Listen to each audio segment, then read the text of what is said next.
Good morning, dear students. Today I will discuss about the condition for the minimum work done required for the reciprocating air compressor. This is the part of Unit 4 and the subject name is the Thermal Engineering and Gas Dynamics and the semester is 6. This is the outline condition for the minimum work done or the maximum efficiency, and second is the minimum work required for the two-stage compressor. So this is the first slide where the minimum work done required for the reciprocating air compressor. So this is the condition for the minimum work or the maximum efficiency. Already discussed in the previous class where perfect intercooling is done. So if the perfect intercooling done in the intercooler and the two-stage air compression system, so there will be a chances of minimum work is required. तो minimum work required कब होगा? जब वहां पे perfect intercooling होगी. तो work required for cycle for the above two stage reciprocating compressor without clearance volume. यहाँ ध्यान रखिएगा कि विदाउट क्लियरेंस वॉल्यूम की बात कर रहे हैं एंड द परफेक्ट इंटरकूलिंग की बात कर रहे हैं. This is the most important, perfect intercooling and without clearance. Clearance volume is 0. It is given by, यहाँ पे जो फार्मूला हमने डेवलप किया था, that is the n/n-1 P1 V1 in the bracket of P2 by P1 to the power of n-1 by n. This is the main condition, plus P3 by P2 to the power of n-1 by n minus of 2. This is the main formula for the perfect intercooling and the without clearance volume and the work required for the per cycle for the above two stage reciprocating compressor. The work input will be minimum when this is the condition. यदि ये condition को satisfied हो रही है तो work input जो रहेगा वो आपका मिनिमम रहेगा. तो जब यहाँ पे आप डिफरेंशिएट करेंगे इस इक्वेशंस को, ये पूरी इक्वेशन को, वर्क डन की इक्वेशंस को आप डिफरेंशिएट करेंगे P2 के रिस्पेक्ट में, तो आपके पास जो फाइनल निकल के आएगा conclusion, that is the P3 by P2 is equal to P2 by P1. ये आपका निकल के आएगा. तो प्रेशर रेशियो पर स्टेज इज इक्वल. तो यहाँ पे हमारे पास P2 ये भी है और आपके पास P2 ये भी है. तो P2 इसको मिलके P2 स्क्वायर हो जाएगा. तो P2 is equal to under root of that is the P3 into P1. This is the main formula. तो this is the main condition which is required for the minimum work done. तो ये आपकी main condition है. तो अब यहाँ पे जो आपके पास P3 by P2 है, इसकी जगह पे हम क्या पुटअप करेंगे? P2 by P1 पुटअप करेंगे. तो आपके पास जो मिनिमम वर्क डन है वो निकल के आ जाएगा. So here this is the condition or intermediate pressure. P2 it is called also intermediate pressure. ये intermediate pressure के नाम से जाना जाता है, जो कि आपका डिलीवरी प्रेशर और इनलेट प्रेशर के मल्टीप्लीकेशन और आपका अंडर रूट के बराबर होता है. तो यहाँ पे हमने ये कंडीशन निकाल ली. अब इसी कंडीशन को P3 by P2 is equal to P2 by P1 इस इक्वेशन में हम पुटअप करेंगे तो आपको यहाँ पे मिनिमम वर्क डन मिल जाएगा. तो दिस इज द कंडीशन जहां की आपने देखा कि सारे काम आपके हो रहे हैं. ठीक है.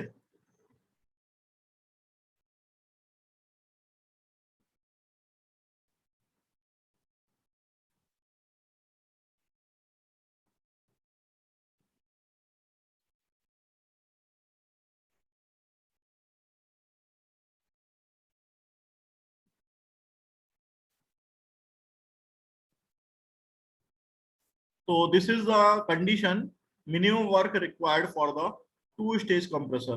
तो कितना मिनिमम वर्क डन रिक्वायर्ड है टू स्टेज कंप्रेशन के लिए, वो हमें देखने लायक है. तो when after putting the P3 by P2 और already putting the P2 by P1, तो यहाँ से आपकी कंडीशन निकल के आएगी 2n/n-1 P1 V1 in the bracket of the P3 by P1 to the power of n-1 by 2n minus of 1. This is the minimum work done requirement.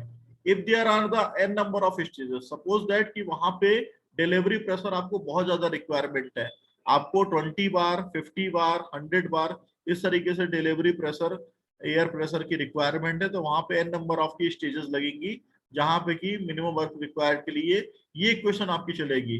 तो continuously ये question बढ़ती चली आएगी. P2 by P1 is equal to P3 by P2. ये already हमने develop कर दिया था.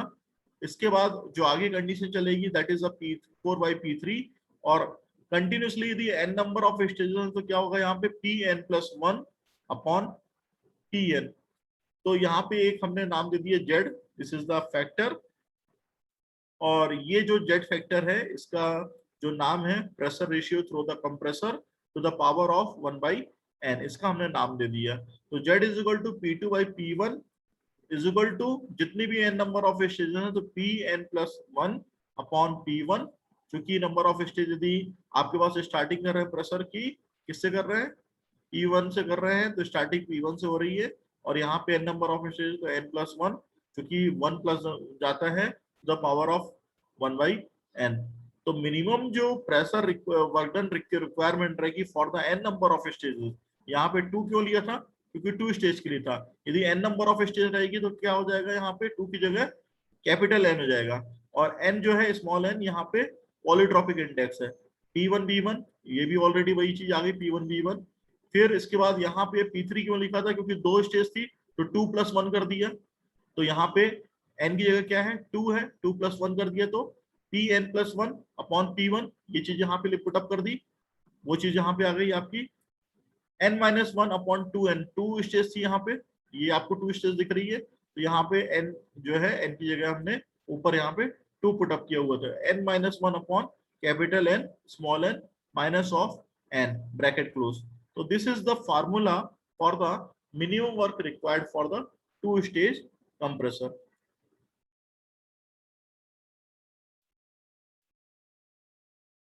This is the diagram in which the two-stage air compression it is discussed by the LP compressor and the HP compressor। तो LP compressor में air का compression होता है, उसका तो यहाँ पे इंटरकूलिंग आप देख रहे हैं।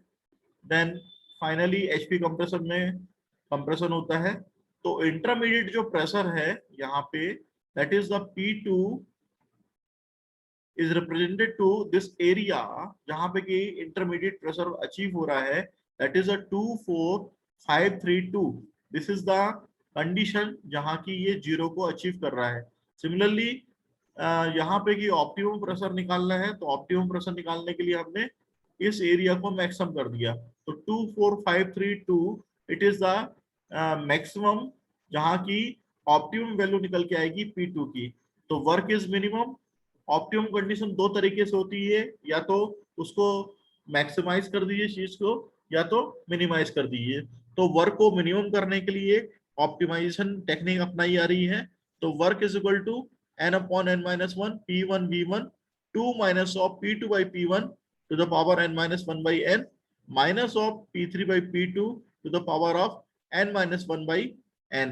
तो this is the simplification of the work is required minimum.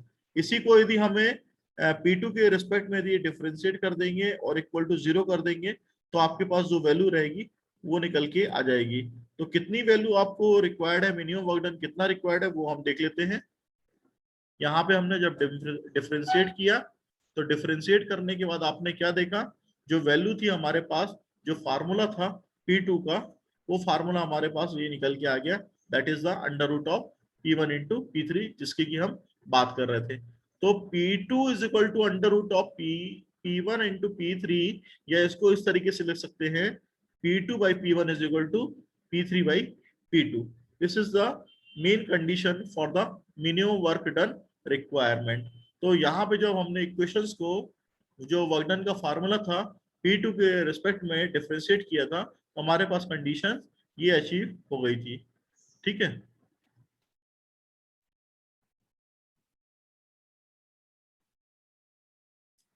Then obtained for the 2 stage air compression की मिनिमम वर्क डन हमारे पास क्या था, वो चीज निकल के आई हमारे पास। तो मिनिमम वर्क डन चूंकि हमारे पास फार्मूला डेवलप हो चुका है, that is the P2/P1 is equal to P3/P1। तो जो मिनिमम वर्क डन का फार्मूला है for the 2 stage, that is the 2n/n-1 P1 V1 1 minus of that is the P3/P1 n-1/2n। This is the main formula. Okay, तो इस फार्मूले को obtain करने के बाद इसके ऊपर हम न्यूमेरिकल भी कर सकते हैं।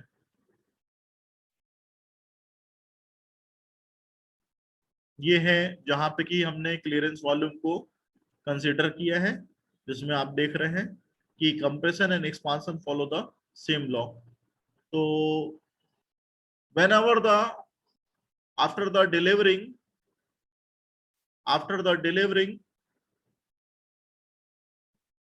of air to the required place, some air is left in the piston cylinder mechanism, so there will be a chances of expansion is taking place.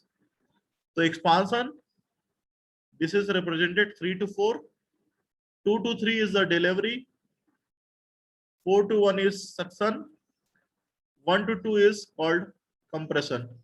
So 1 to 2 compression and expansion both follow the PV to power gamma equal to C.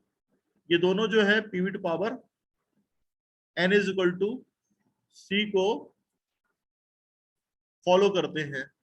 यही चीज यहाँ पे लिखी है, follow the same law. तो उसके हिसाब से कितना हमारे पास वर्क डन होगा, चूंकि प्रेशर ऊपर वाला डिलीवरी वाला प्रेशर बराबर है, that is the P3 is equal to P2 and here the suction pressure is also equal, P4 is equal to P1। तो जो अपने पास वर्क डन आएगा for the single stage and considering the effect of the clearance volume, that is the n upon n minus 1 P1 in the bracket of V1 minus of V4 in the bracket of 1 minus P2 by P1 to the power of n minus 1 by n bracket close. या इसी को जो V1 minus of V4 है, इसको हमने नाम दे दिया जिसका के नाम है VA that is the actual volume which is enter during the suction condition. तो इफेक्टिव शिफ्ट वॉल्यूम जो है वो अपने सिलेंडर पिस्टन मैकेनिज्म में आएगा during the suction condition. It is already written as V1 minus of V4 that is called a VA। तो n upon n minus 1 P1 VA in the bracket factor is same, it is already discussed in this equations। तो here in this diagram जो कि आपको यहाँ पे दिखाई दे रहा है, this is called the clearance volume। ये आपका clearance volume है जो कि V3 कहलाता है और उसी को हम VC भी बोलते हैं। स्विफ्ट वॉल्यूम आपका जितना भी अंदर आता है volume, that is called a V1 minus of V4, जैसे कि हमने VS का भी नाम दिया हुआ है। और इफेक्टिव स्विफ्ट वॉल्यूम जो कि अभी आप यहाँ पे देख रहे थे, that is the effective Swift volume जो कि reduce of the normal temperature pressure की कंडीशन में रहता है, V1 minus of V4।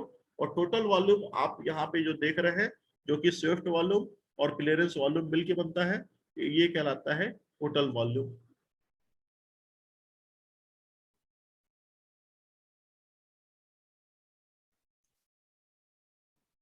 So this is the work done formula already discussed in the previous class। Work done is equal to n upon n minus 1 m1 RT1, जो कि equation हमारे पास होती है PV is equal to MRT। हमारी equation बहुत पहले से चली आ रही है, जैसे कि हम थर्मोडायनेमिक्स में पढ़ते थे, PV is equal to MRT। तो P1 V1 जो आपने वहां पे लिखा था वो यहाँ पे कन्वर्ट हो गया किसमें, M1 RT1 में, in the bracket of 1 minus of P2 by P1 to the power of n minus 1 by n। तो जो M1 है वो आपका एक्चुअल मास है। M1 is called the actual mass of air deliver, कि यहाँ पे कितना मास जो है एयर का डिलीवर हो रहा है और कितना मास ऑफ एयर जो है कंप्रेस हो रहा है। तो वर्क डन पर KG of air is deliver, यदि हमने M1 को 1 kg मान लिया कि 1 kg का मास अंदर आ रहा है, तो W is equal to n upon n by 1। M1 की वैल्यू हमने 1 kg ले ली, तो formula will be change, then formula will be reduced, M1 RT1 it is written as RT1 because of M1 is considered 1 kg in the bracket of 1 minus P2 by P1 to the power of n minus 1 by n। This is the final formula when M1 is considered 1 kg। So this is the today lecture. Tomorrow I will discuss about the numerical on the reciprocating air compressor।